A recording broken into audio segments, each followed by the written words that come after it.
借这个机会哦，来表达这个一点哦，那个不在我们今天的这个资料里面哈。那我想谈的是关于侨委会的预算。哦，那基本上我认为侨委会的预算是偏低了哈。那当然，可能台湾的民众可能对侨委会它的实际功能上面哦，会是感觉上是比较模糊了哈。尤其他们可能认为在服务这些所谓的华侨啦、侨胞啊，好像是在烧钱哈。所以我想借这个机会哦，特别举几个这个数据哈，来给大家参考一下。今天可惜媒体不多哈，但我想这个数据讲起来，大家会觉得，侨委会哦，它的确哈是一个这个本小利多，这个经济效益非常好的一个单位哈。我举例，在这个我们每年每一届的这个亚洲台商会哈，那侨委会对我们的补助款大概是24000美金，好，那折合台币是大概76万的台币啊，好，但是再举一个这个去年88这个水灾的时候啊，88风灾的水灾哈，88这个风灾的时候，好，那时候我们光亚洲台商会这边的捐款哈，我们这个体系里面的台商会哈，我们13个国家捐款就超过1亿台币，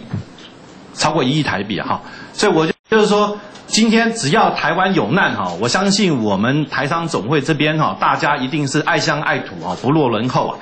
好，所以我们即使在海外这个也想办法说募款回台湾啊，所以我刚才举这个数字可以比较一下哈。这个76万的投资啊，它有1亿多的收入啊，那当然这些还不包括我们像什么绿色造林啊，那其实还做了很多这种所谓的国民外交啊，这个贸易兼并的这些工作啊，这些有时候在国外去做这些事情都要花钱去打通关节的哈，所以总的来讲就是说，基本上侨委会可能在台湾大家觉得好像这个功效不大，但是事实上。侨委会这么一个小的单位啊，在这个部会里面比起来，它是个很小的单位啊。那这么小的单位，它要去面对全球3000多万的所谓的华侨，跟散居世界各地的台商啊，它是一个平台。那我觉得它的功能其实是很大。所以刚才这个曾副院长在讲啊，这个以前我们也常讲，有太阳的地方就有台商啊，那这个的确。但是我们台湾事实上的国土是很小的，所以我们需要一个平台啊。如果我们今天这些台商散居世界各地一样发光发亮啊，那这个侨委会啊，它就像一块面板啊，太阳能板，它把这个资源收集起来，这个让台湾这边好好的这个运用哈。所以我觉得侨委会它事实上是一个经济效益、投资效益非常高的单位哈。但是情何以堪它年度预算只有13亿啊。好，如果我们台湾的这个蚊子馆这种工程少盖几个的话这个多个5亿给这个侨委会去运作的话我相信他会做得更好哈。我这边再举一个例子，以我菲律宾台商总会这边办一个活动啊，我们侨委会跟我们讲，你可以来申请我想好，那也来申请看看啊。结果补助款多少你知道？100美金，我应该是没有记错，我记得是100，因为那个数字小到我是觉得我都不知道怎么去看它，你知道？绝对不会超过200美金啊。一个活动我们办下来，补助100美金啊！那我不知道我们侨委会在国外这个真的穷成这个样子所以今天我们这个周委员是这个外交及国防委员会的召委这届还是吗？这李浪，您肯定是李浪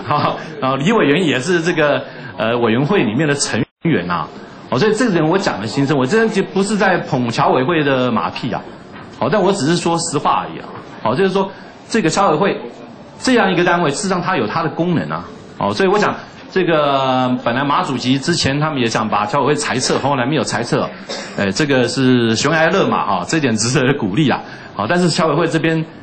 还是需要尤其我们立院诸公这边的这个关爱眼神在预算上面多给一点，让他们也好为大家多做点事OK， 然后以上发言好，谢谢各位。海外来讲，如果不装小卫星的话，都是透过电脑的 TVU 或者像那 Google 的 TV 啊，这能看国内的新闻。但是我们很容易接收到香港的甚至大陆的这个华语频道。但是对于这个新闻台的内容，在我们来讲，我觉得我们国内好几家新闻台的内容的实质性，相较于香港的凤凰台或者大陆中央的新闻台，不是4台， 4台比较好像对台湾有点统战，但新闻台它是针对于全中华，它的新闻的内容筛选来讲，非常的国际性的新闻，及时性非常广，非常快。那我觉得，就是以前，就是这点来讲，我想就是因为我们现在已经国际化了，而且那么多每年有几百万的台湾人能够到大陆去，到海外去，所以我觉得在国内来讲可以慎重的考虑啊，让这个海外的华语频道，在不影响国策的情况之下，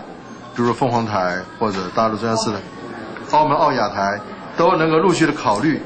在国内能够落地。我想这点来讲，对于国内，因为你多吸收了海外的知识的新闻的话，视野广了，心胸宽了，那个冲突就会少，或者不会小鼻子小眼的来看这个问题。所以我觉得来讲，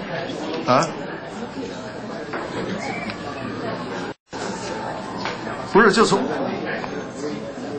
所以它是一个知识的传播。所以对我们来讲，我想这点来讲，我是建议政府啊，我想我们台上看了这些新闻之后，对于及时性的东西啊，确实是比国内了解了很多很多。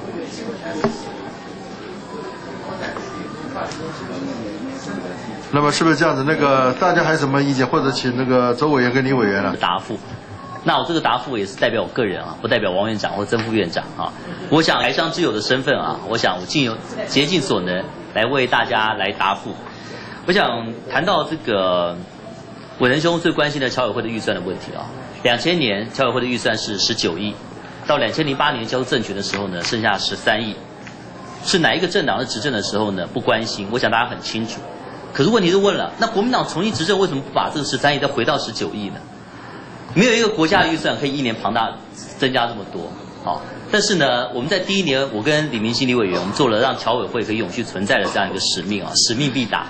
好，但在预算方面，我每一年都跟行政院来建议，好，但是还是强调一点，我们要里应外合。我们在立法院要建议，你们的声音也要出来。啊，因为那时候侨委会可以持续的存在，就是靠里应外合。我们在立法院内，你们在各个侨区地，